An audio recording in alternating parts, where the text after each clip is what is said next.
Tu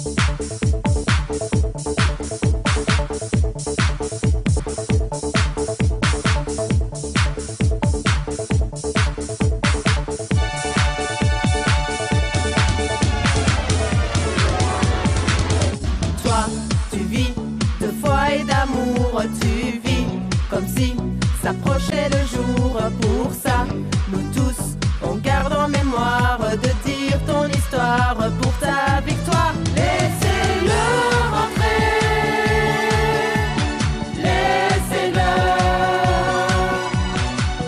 laissez-le rentrer chez lui en liberté. Laissez-le. Bonjour, je suis Rachida Beliraj. Je suis l'épouse de Abdelkader Beliraj, intercepté au Maroc depuis déjà 5 ans. Je ne raconte pas de nouveau toute l'histoire d'Abdelkader Beliraj.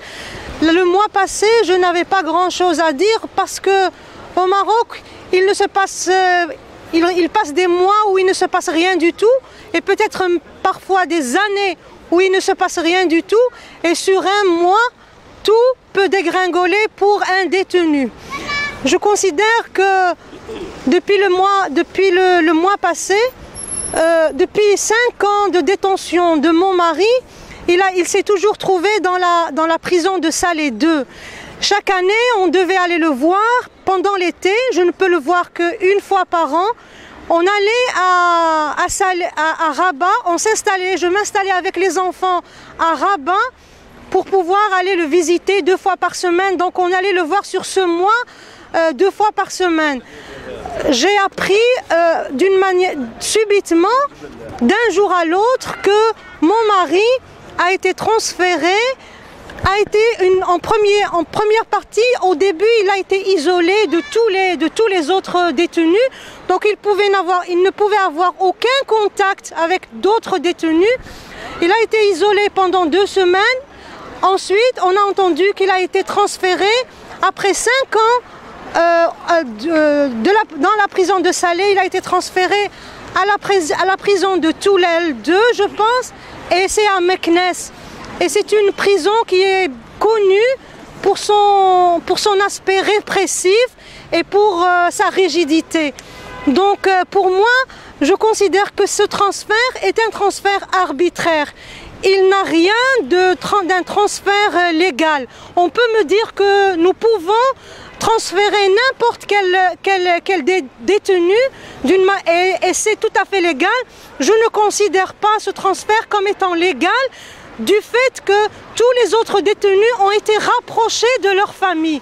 La famille de mon mari se trouve à Nador, et s'il devait être un transfert normal, un transfert légal, il aurait dû être rapproché à sa famille, vu que nous ne pouvons pas aller le voir et que là, à Toulel aussi, personne. Il n'y a que ma belle-mère qui se trouve pour le moment au Maroc, et elle avait tous ses repères. Elle faisait un voyage de Nador jusqu'à Rabat. C'était 6 heures de route en car pour aller voir. Elle a plus de 75 ans pour aller le voir. Et maintenant, tous ses repères elle a perdu tout repère. Donc, très difficile pour atteindre mon mari de nouveau. Il avait droit à un coup de téléphone par semaine. Maintenant, depuis ce transfert, je ne sais pas dans quelles conditions se trouve mon mari. Je ne sais pas dans quelles conditions il a été transféré. Je ne sais pas si toutes ces affaires ont été transférées. Je ne sais pas pourquoi ce transfert.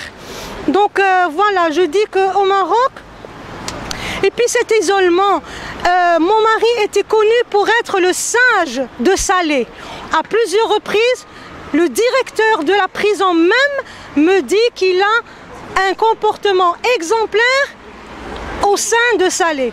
Donc ce n'est pas un voyou ou ce n'est pas une mesure de répression normale. C'est-à-dire qu'il n'a pas fait de chahut ou il n'a pas été agressif. D'ailleurs, on l'appelle, c'est comme ça qu'on l'appelle, le sage de Salé. Et d'un jour à l'autre, on le trouve transféré, donc brutalement.